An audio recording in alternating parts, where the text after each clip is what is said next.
Hello friends, मैं हूं ख्याति बुद्धदेव और स्वागत करती हूं आप सभी का equal training and placement centre के चैनल में। आजकल ज़्यादातर लोग घर से ही काम करना पसंद करते हैं, इसलिए आज का जो हमारा वीडियो का टॉपिक है वो भी कोई घर से ऑपरेट कर सके वैसा ही है। जी हाँ दोस्तों, आज हम बात करने वाले हैं कि हम घर बैठे अपनी ऑनलाइन होम बेकरी कैसे स्टार्ट कर सकते हैं। इसके लिए आपको कुछ ज़्यादा नहीं, बस कुकिंग या बेकिंग में इंटरेस्ट होना ज़रूरी है। क्योंकि हम घर से ही काम कर रहे हैं, इसका मतलब ऑटोमेटिकली हमारा इन्वेस्टमेंट जो है वो कम हो जाता है। अगर आप कोई हाउसवाइफ या स्टूडेंट है और किसी कारण से घर के बाहर नहीं निकल पा रहे हैं, तो भी आपके लिए ये एक बहुत अच्छा करियर ऑप्शन है। तो चलिए शुरू करने से पहले जान लेते हैं कि हम बेकरी में कौन कौन सी चीज़ें इंक्लूड कर रहे हैं। हम यहाँ पे cake, pastry, cookies, cupcakes, biscuits, ये सभी चीज़ें, ब्रेड्स, पिज़्ज़ा बेसेस, ये सभी चीज़ें हम इंक्लूड कर रहे हैं। अब ज़रूरी नहीं है कि आपकी होम बेकरी में ये सभी प्रोडक्ट्स अवेलेबल हो। आप अपने हिसाब से आप कोई भी 2 या 3 प्रोडक्ट्स चूज़ कर सकते हैं और अपने ही टाइम अवेलेबिलिटी पे आप इन्हें सप्लाई कर सकते हैं। तो चलिए अब हम जानते हैं कि अगर हमें अपनी ऑनलाइन होम बेकरी स्टार्ट करनी है तो हम कैसे कर सकते हैं। सबसे पहले आता है कॉस्ट। तो जैसे कि हमने बात की कि हम घर से ही ऑपरेट कर रहे हैं, इसका मतलब ऑटोमेटिकली हमारे रेंटल्स जो है वो कैंसिल हो जाते हैं। और घर से ऑपरेट करने के लिए दोस्तों हमें किसी भी लाइसेंस की भी ज़रूरत नहीं है। इसका मतलब हमारा जो कॉस्ट फैक्टर है वो काफ़ी डिक्रीज़ हो जाता है। अब आपको ये सब करने के लिए कुछ इक्विपमेंट्स चाहिए होंगे, जैसे कि ओवन, ट्रेज, मोल्ड्स, स्पैचुला। ये सब के लिए आपको करीबन 10,000 रुपये का खर्चा होगा। इसके अलावा हमें जो इंग्रेडिएंट्स लगते हैं वो आपको चाहिए होंगे और फिर हमें पैकेजिंग के लिए खर्चा होगा। दोस्तों याद रहे कि हम पैकेजिंग में बिल्कुल भी कंजूसाई नहीं कर सकते हैं, क्योंकि पैकेजिंग ऐसी चीज़ है जो कोई भी कस्टमर आपके प्रोडक्ट से भी पहले देखेगा, तो हमें हमारी फर्स्ट इंप्रेशन नहीं बिगाड़नी है। इसलिए हमें पैकेजिंग को बहुत ही अट्रैक्टिव रखना है। कुछ 50 बॉक्सेस के लिए मानिए आपको 3,000 से 4,000 का खर्चा हो जाएगा। इसके अलावा आपको नेम और लोगो बनाना पड़ेगा, तो उसका आपको खर्चा होगा। अगर आपके पास थोड़ा बजट है तो आप 5,000 रुपीज़ मार्केटिंग के लिए भी रख सकते हैं, जिससे आपको ही अपने बिजनेस में ग्रोथ देखने मिलेगा। इसके बाद आता है बिजनेस प्लान। तो दोस्तों कुछ चीज़ें हमें बिजनेस स्टार्ट करने से पहले ही हमें डिसाइड कर लेनी पड़ती है, जैसे कि आप कौन सी प्रोडक्ट्स बेचेंगे, आपके वर्किंग आवर्स क्या होंगे, आप कौन से टाइम तक आप ऑर्डर्स एक्सेप्ट करेंगे, आप कैसे डिलीवर करेंगे, आप पेमेंट कैसे लेंगे और आप डिस्पैच कब करेंगे, आपका लास्ट ऑर्डर कब तक का होगा, और अगर कोई स्पेशल ओकेशन आ रहा है तो आप उसमें कोई स्पेशल प्रोडक्ट देने वाले हैं या नहीं। ये कुछ चीज़ें हैं जो आपको पहले से ही सोच के रखनी पड़ेगी। इसके बाद आता है दोस्तों नेम और लोगो। आप अपनी ब्रांड खड़ी कर रहे हैं, इसलिए आपके बिज़नेस के हिसाब से सूट हो वैसा नेम आपको सेलेक्ट करना है। नेम सेलेक्ट करते वक्त ध्यान रखिएगा कि नेम इजी टू रिमेंबर हो, जिससे लोगों को कन्फ्यूजन ना हो, और उसी नेम को सूट करे वैसा ही लोगो आपको डिज़ाइन करना है। इसके बाद आता है दोस्तों सोशल मीडिया। सोशल मीडिया आपका सबसे बड़ा हथियार है, क्योंकि मार्केट में आपकी कोई भी शॉप नहीं है जिससे आप लोगों को अपने बारे में बता पाए, लेकिन सोशल मीडिया से आप मार्केट में अपनी प्रेजेंस खड़ी कर सकते हैं। इसलिए जैसे ही आपके ब्रांड का नाम फिक्स हो जाता है, आप तुरंत ही सारी सोशल मीडिया में अपनी प्रोफाइल बना लें और उसे रेगुलरली अपडेट भी करते रहें, क्योंकि पुरानी पोस्ट हो जाती है तो लोगों को देखने में मज़ा नहीं आता है। इसलिए ज़रूरी है कि आप रेगुलरली पोस्ट करते रहें, जिससे लोगों को आपके बारे में पता चलता रहे, और इसी से आपकी ब्रांड अवेयरनेस भी बढ़ेगी और आपको ऑर्डर्स मिलने में भी आसानी होगी। अब दोस्तों इसके बाद आता है मेन्यू प्लानिंग। तो आपने अब तक अपनी प्रोडक्ट्स फिक्स कर ली हैं कि आप क्या क्या बेचेंगे, उसी के हिसाब से आप पैकेज डिसाइड करेंगे और फिर ही आप प्राइसिंग डिसाइड कर पाएंगे। तो दोस्तों मैं आपको बता दूं कि अगर आपको लगता है कि इस सेगमेंट में आप कम प्राइस रखेंगे तो आप ज़्यादा बिक्री कर पाएंगे, तो ऐसा बिल्कुल नहीं है। ये टोटली डिपेंड करता है कि आप कैसी क्वालिटी के प्रोडक्ट बेच रहे हो और आप कितना कस्टमाइजेशन ऑफर कर सकते हो, क्योंकि लोग अपनी शॉप वाली बेकरीज को छोड़ के होम बेकर्स के पास ऑर्डर कर रहे हैं, तो उसका कोई रीज़न होना चाहिए।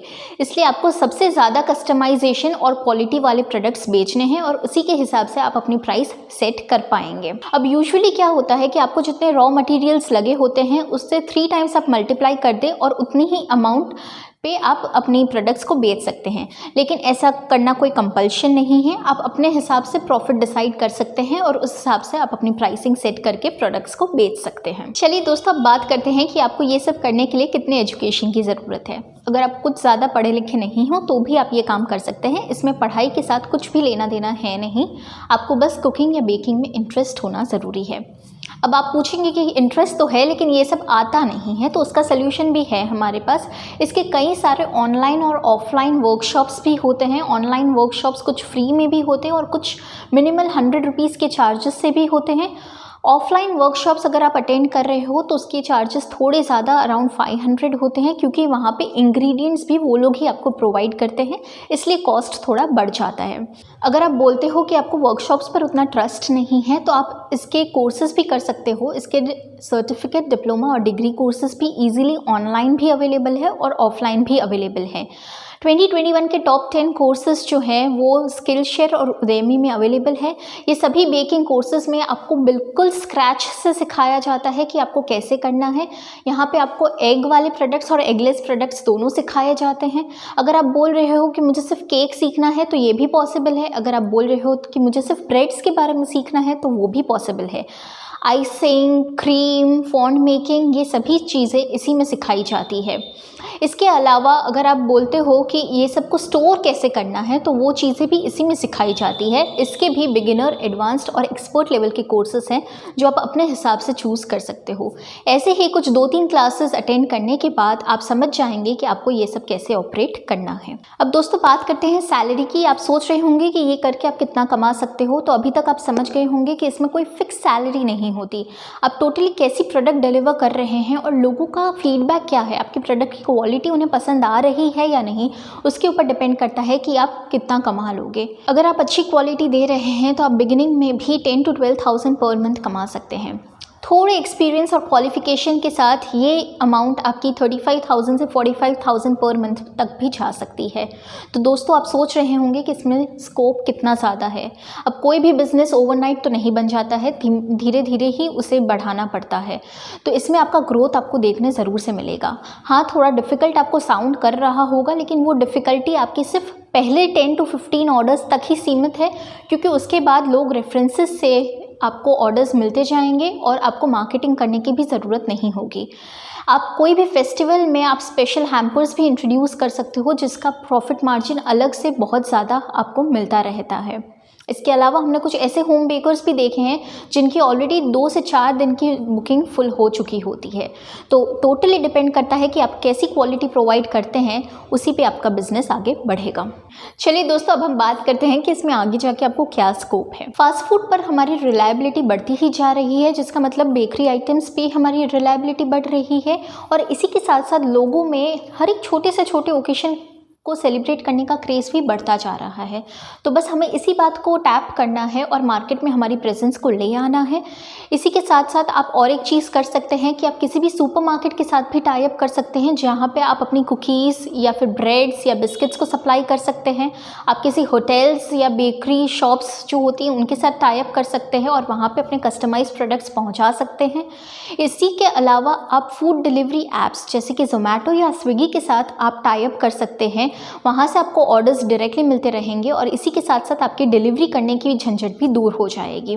तो आप ये सभी चीज़ें कर सकते हैं। मार्केट में कब एक नया ट्रेंड देखने को मिल रहा है कि किसी को सिर्फ एक केक देना ऑड लग रहा है, तो लोग क्या करते हैं, पूरा केक हैम्पर ऑर्डर करते हैं।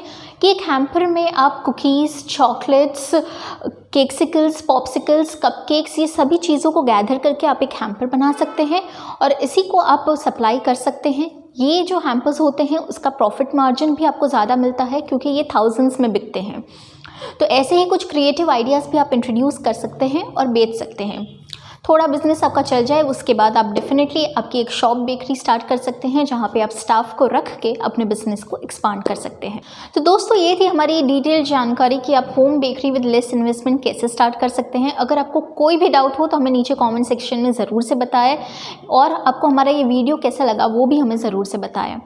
अगर आपको हमारा वीडियो पसंद आया हो तो इसे लाइक और शेयर करना ना भूलें। अगर आप हमारे चैनल में नए हो तो इसे ज़रूर से सब्सक्राइब करें। अगर आप कोई भी जॉब फाइंड कर रहे हैं तो आप हमारा मोबाइल एप्लीकेशन डाउनलोड करके जॉब फाइंड कर सकते हैं, या फिर अगर स्टाफ हायर कर रहे हैं तो भी आप फ्री में हमारी ऐप में पोस्ट करके अपने लिए मैन पावर हायर कर सकेंगे। ऐप की लिंक डिस्क्रिप्शन में दी गई है। तो दोस्तों जल्द ही मिलेंगे और एक नए वीडियो के साथ, तब तक के लिए धन्यवाद।